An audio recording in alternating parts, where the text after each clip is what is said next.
আসসালামু আলাইকুম, সবাই কেমন আছেন? তো আগের ভিডিওতে আমি আমার সি সেকশনের পরের জীবন শেয়ার করেছিলাম আপনাদের সাথে। সেই ভিডিওতে বা অনেকে অফলাইনেও জানতে চেয়েছেন আমি এখন কেমন আছি। সত্যি বলতে এখন আমি পুরোপুরি সুস্থ হইনি। তো সংসার তো আর থেমে থাকে না। আজকে আপনাদের সাথে শেয়ার করব আমার সাধারণ একটা দিনের ব্লগ।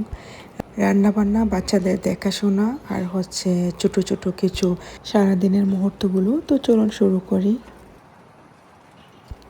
লাউ গাছগুলো বাইরে দেওয়ার পর আমি একবার হচ্ছে এর ডগাগুলো কেটে তারপর খেয়েছিলাম ভাজি করে। এখন দেখা যায় মাশাল্লাহ আবারও অনেকগুলো আগা দিয়েছে। তো আর এখানে হচ্ছে আমি যে মরিচ গাছগুলো লাগিয়েছিলাম, প্রচুর মরিচ ধরেছে আলহামদুলিল্লাহ। এখান থেকে আমি হচ্ছে নিয়ে নিয়ে বাজিতে দেই বা কোনো কিছুতে সালাদে দেওয়ার প্রয়োজন হলে খুব সুন্দর একটা সেন্ট আসে। আসলে দেশি মরিচ মানেই দেশি মরিচ। বিদেশে যত ধরনের মরিচই খাই না কেন, দেশের যে ফ্লেভারটা পাওয়া যায় ওইটা কিন্তু বিদেশি মরিচগুলোতে হয় না। আমি আসার পর আসলে দেশের মরিচগুলো অনেক বেশি মিস করতাম। তারপর কোথাও পাইনি আমি খুঁজে বেশি। তারপর হচ্ছে এই বছর আমি টরন্টো থেকে অর্ডার করে তারপর হচ্ছে এক আপুর মাধ্যমে জানতে পেরেছি আর কি। তারপর আমি আনিয়ে তারপর লাগালাম। আল্লাহর মধ্যে হয়েছে অনেকগুলো। ও যেদিন বাসায় থাকবে না তো সেদিন আমার সকালে নাস্তা করতে অনেক বেশি লেট হয়ে যায়। কারণ হচ্ছে বেবি যখন সকালবেলা উঠে ও আর ঘুমাতে চায় না, 2 থেকে 3 ঘন্টা পর্যন্ত ওকে নিয়ে হাঁটতে হয়, তারপর বসে থাকতে হয়। টাইমই পাই না যে আমি নাস্তা করব সুন্দরভাবে।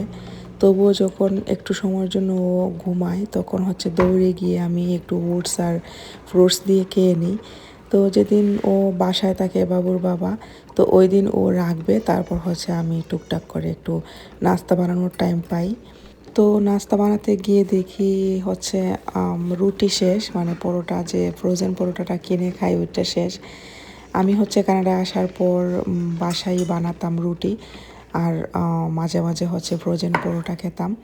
আসলে ফ্রোজেন পরোটা সবসময় খাওয়াও ঠিক না, কিন্তু এখন এমন একটা আমরা এতে অভ্যস্ত হয়ে গেছি। কারণ হচ্ছে আমি বাসায় বানাতে পারি না, আরও হচ্ছে জবে নিয়ে যেতে হয়। তো এক্সট্রা নাস্তা এখন আমি খুব কমই বানাই, মানে এই অবস্থা আপনারা তো জানেনই। তবু হচ্ছে রান্নাঘরে আমার সারা দিন পড়ে থাকতে হয়, বাচ্চাদের এটা সেটা আবদার তো আছেই। আর প্রতিদিন হচ্ছে চেষ্টা করি আমি একটা তরকারি রান্না করতে। প্রতিদিন বলতে একটা তরকারি রান্না করলে মনে হয় এটা দিয়ে 2 দিন চলে যায়। আর বাচ্চাদের জন্য তো আলাদা রান্না করতে হয়। আমার মেয়েটা হচ্ছে ভেজিটেবল খেতে চায় না, তো ওর জন্য আলাদা যে কোনো কিছু আমি বানিয়ে রেখে দিই আর কি। আর এখন আমার কাজটা সহজ করার জন্য আমি হচ্ছে বিরিয়ানি, তারপর হচ্ছে আঁকনি, ওই দিকে বেশি নজর দিচ্ছি। মানে যেহেতু বাচ্চারা পছন্দ করে আর ওর জবে নিয়ে যেতে সুবিধা হয়, তো আমি হচ্ছে এভাবে মাংসগুলোকে কেটে একবারে 3টা বা 4টার মতো বক্স করে রেখে দিই, রান্না করে একদম বিরিয়ানির জন্য মাংসটা। তো যখন হচ্ছে রান্না করব তখন জাস্ট বক্সটা বের করে খুব ইজিলি হয়ে যায়, মানে হয় আধা ঘন্টার ভেতরে হয়ে যায়। তো এক্ষেত্রে আমার প্যারা নিতে হয় না আর বাচ্চাটাকেও টাইম দিতে পারি। আসলে কতভাবেই চেষ্টা করি কাজটা যাতে আমার সহজ হয়, কাজটা যাতে কমে। তো তবুও হচ্ছে দেখা যায় এটা সেটা থেকেই যায়। এ পর্যন্ত যারা আমার সাথে ছিলেন, যদি লাইক দিয়ে না থাকেন তাহলে ভিডিওতে একটা লাইক দিয়ে শুরু করবেন প্লিজ। আর যদি আমার ব্লগটা আপনাদের ভালো লাগে তাহলে অবশ্যই সাবস্ক্রাইব করে আমার সাথে থাকবেন। আজকাল স্কুল বন্ধ হতে বাচ্চাদের সামলানো খুবই মুশকিল হয়ে যাচ্ছে। মানে এখন এত রৌদ্র উঠে 25-26, তারপর অনেক দিন দেখা যায় 30 ডিগ্রি তাপমাত্রাও থাকে। তো এই অবস্থায় আমি আসলে সকালবেলা বা দুপুরবেলা ওদেরকে বাইরে যেতে এলাও করি না। বিকেলবেলা হচ্ছে যায় পার্কে। তো এই সময়টাতে কী করে হোমওয়ার্ক করে, তারপর হচ্ছে বিভিন্ন অ্যাক্টিভিটিস করে, একদম টায়ার্ড হয়ে যায় আমার মেয়েটা। তো ব্যাকগ্রাউন্ডে আপনারা নিশ্চয়ই শুনতে পেরেছেন, ও হচ্ছে আমি টিভি ছেড়ে দিয়েছিলাম। ও আসলে এই টাইপের গজলগুলো বা হামনাদগুলো শুনতে পছন্দ করে। কানাডায় আসার পর থেকেই ভাবছি যে স্ট্যান্ড মিক্সার কিনবো। কিন্তু বিভিন্ন ঝামেলা এই সেই করতে করতে আমার আর স্ট্যান্ড মিক্সচার কিনা হয়নি। তো ওই বাসায় থাকতেও একদম বিজনেস স্টার্ট করেছিলাম ছোটো একটা মিক্সার দিয়ে। তো এই বাসায় আসার পরও হচ্ছে বিভিন্ন ঝামেলায় আর কেনা হয়নি, তারপর স্পেস নাই এই সেই ভেবে এখন ভাবলাম যে আসলে নেওয়াই উচিত আমার একটা স্ট্যান্ড মিক্সচার, যেহেতু মাঝে মাঝে অনেক বড় অর্ডার আসে। তো এখনও টুকটাক অর্ডার নিচ্ছি। ওই যে বললাম আসলে জীবন থেমে থাকে না, যতই অসুস্থ হই না কেন বা যতই আমি পড়ে থাকি না কেন, 1 মাস 2 মাস তারপর তো আস্তে আস্তে নিজের সংসারের কাজগুলো করতেই হবে। আর আস্তে আস্তেও বিজনেসের দিকে ফোকাস করছি, বেশি অর্ডার আগের মতো নিতে পারি না। তো এখানে আমি মিক্সারটা আনার পর দেখলাম যে এটা ছোটো হয়ে গিয়েছে, তো এটা আবার ফেরত দিয়ে দিয়েছি আর কি, আমি নতুন নিয়ে এসেছি। পরের ভিডিওতে দেখাবো আপনাদের সাথে আমি কোথায় সেটিং করেছি। তারপর দুপুরে রান্নাবান্না খাওয়া দাওয়া শেষে বাচ্চারা বলছিল একটু পার্কে যাবে, আর বেবি ঘুমাচ্ছিল। আমিও ভাবলাম যে অনেক দিন যেহেতু বের হই না, একটু হেঁটে আসি, পার্ক বাসার পাশেই ছিল।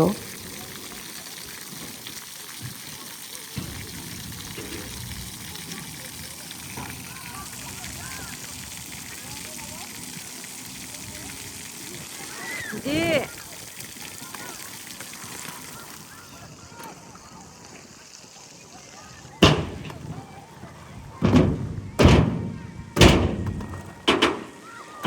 ও মাই গো,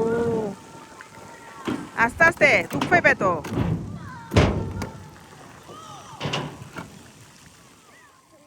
আমি বাচ্চাদের নিয়ে কোথাও গেলে ওরা অনেক বেশি খুশি হয়, যেটা ওর বাবা নিয়ে গেলে হয় না আর কি।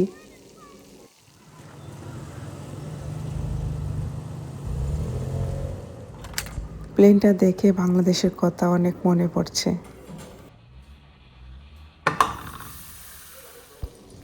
বাসায় আসার পর আবার সেম রুটিন, বাচ্চাকে খাইয়ে তারপর হচ্ছে ওকে ফ্রেশ করিয়ে এখন হচ্ছে সন্ধ্যার ঠিক আগ মুহূর্ত। এখন সন্ধ্যা হয় প্রায় 9:30টার দিকে। তো আমি ভাবলাম যে একটু বেশি করে পাস্তা বানিয়ে রেখে দিই, বাচ্চাদের 2-3 দিন চলে যাবে। তো যখনই বানাই 2 থেকে 3 দিন বা 4 দিনের জন্য এরকম বানিয়ে রেখে দিই, তো ওরা এটা খেতে পছন্দ করে। তো আমার হচ্ছে বিকেলবেলা 3 দিনের জন্য বা 4 দিনের জন্য কাজটা একটু কমে গেল। তো এখানে আমি হচ্ছে সব ধরনের ভেজিটেবল দিয়ে দিচ্ছি, এমনিতেই দেখা যায় যে ভেজিটেবলটা খেতে চায় না। তো পাস্তা বা ফ্রাইড রাইসে দিলে ওরা হচ্ছে খায়।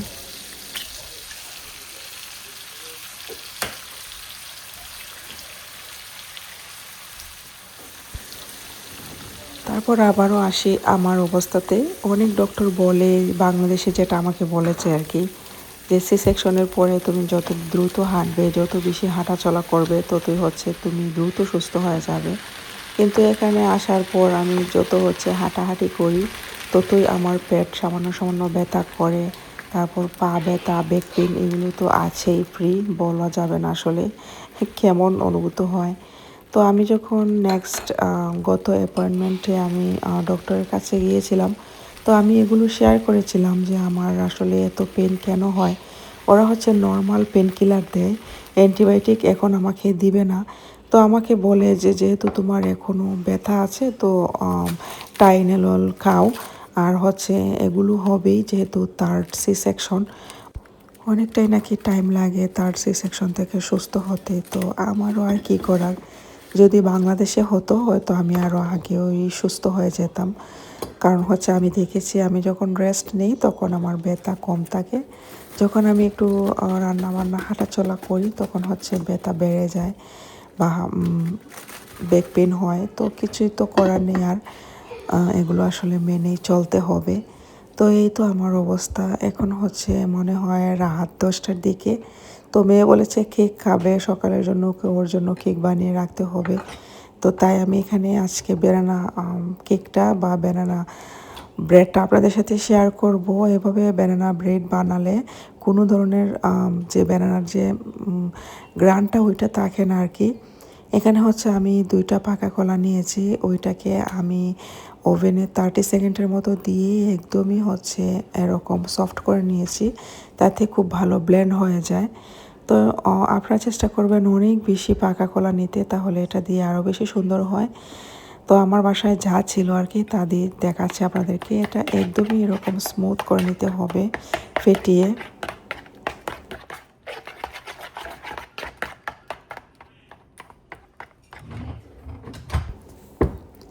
তারপর এখানে আমি দুটো ডিম নেব। দুটো ডিম কে আমি হচ্ছে খুব ভালোভাবে বিট করে নিব। দুটো ডিম নেওয়ার পর এখানে আমি হাফ কাপ হচ্ছে হোয়াইট সুগার যেটা ওইটা নিয়েছি, আর হাফ কাপ হচ্ছে আমি ব্রাউন সুগার নিব। তো ব্রাউন সুগারটা দিলে আসলে মাঝে মাঝে আমি দেখেছি যেদিন না দেই সেদিন হচ্ছে একটু ব্যানানার সেন্ট আসে, আর যেদিন অ্যাড করি ওই দিন হচ্ছে ব্যানানার সেন্টটা আসে না আর কি। তো আর খেতেও খুব বেশি টেস্টি হয়। এখানে আমি আবারও একটু ভ্যানিলা এসেন্স দিয়ে দিচ্ছি। তারপর হচ্ছে একসাথে সবগুলোকে বিট করে নিব। এটা ফোম বা কিছু হওয়ার দরকার নেই, মানে সবগুলোকে একসাথে ব্লেন্ড করে নিলেই হবে পাউন্ড কেকের মতো। তারপর হচ্ছে যে এখানে ব্যানানার পেস্টটা আছে ওইটার সাথে আমি এটাকে খুব ভালো করে হচ্ছে মিক্স করে নিব।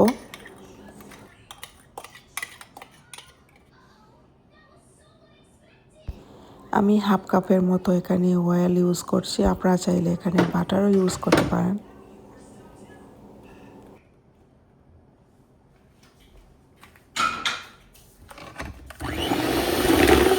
তারপর আবারও সামান্য বিট করে এখানে হচ্ছে আমি এখন দিয়ে দিব কোকোয়া পাউডার, তারপর হচ্ছে ভ্যানিলা এসেন্স আর ময়দাটা।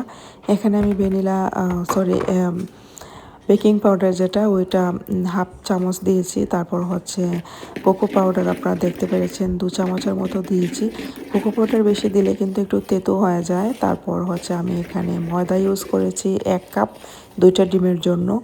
তারপর খুব ভালো করে এটাকে মিক্স করে তারপর হচ্ছে আমি একটা 9 ইঞ্চির প্যানে দিয়েছি। আমার কাছে 6 ইঞ্চির প্যানটা ছিল না, দিলে কিন্তু আরও খুব সুন্দর হয়ে যেত। এটা যেহেতু 4 ডিমের কেক তার জন্য ভরে নিই। আপনারা যদি 6 ইঞ্চির কেক মোল্ডে এই ব্যাটারটা ইউজ করেন তাহলে কেকটা আরও সুন্দর দেখাবে আর কি। তবে স্বাদের কোনো বা টেস্টের কোনো হেরফের হয়নি। খুবই টেস্টি এই কেকটা। আমি জানি আপনারা সবাই বানাতে জানেন, তবু হচ্ছে যারা জানেন না অনেকে হচ্ছেন নতুন, তো ওনাদের জন্য বা ওনাদের অনেকের হচ্ছে ব্যানানার স্যান্ডটা আসে। তো এভাবে ট্রাই করলে অবশ্যই আপনাদের ব্যানানার স্যান্ডটা আসবে না, একদমই চকলেটের টেস্ট পাবেন। আর এই কেকটা আমরা বাসার সবাই অনেক পছন্দ করি, আমার মেয়েও অনেক পছন্দ করে। তো ওদের জন্যই আসলে হচ্ছে দেখা যায় যে আমার এক্সট্রা অনেক কাজ করতে হয়। যখন আমি সুস্থ থাকি আসলে এগুলো আমার জন্য কোনো ব্যাপারই ছিল না। এখন হচ্ছে অনেক বেশি টায়ার্ড হয়ে যায়, জানি না আমি আমার ইজি লাইফে আর কখন ফিরে আসতে পারবো আগের লাইফে। আপনারা সবাই আমার জন্য অনেক বেশি দোয়া করবেন, আপনাদের জন্য আমি দোয়া করি, আপনাদের বাচ্চাদের জন্য দোয়া করি। তো আপনারা আমার কেকের আউটকাম দেখতে পেরেছেন কেমন, অনেক বেশি সফট আর অনেক বেশি টেস্টি এই কেকটা। অবশ্যই যারা ট্রাই করেননি অবশ্যই ট্রাই করবেন।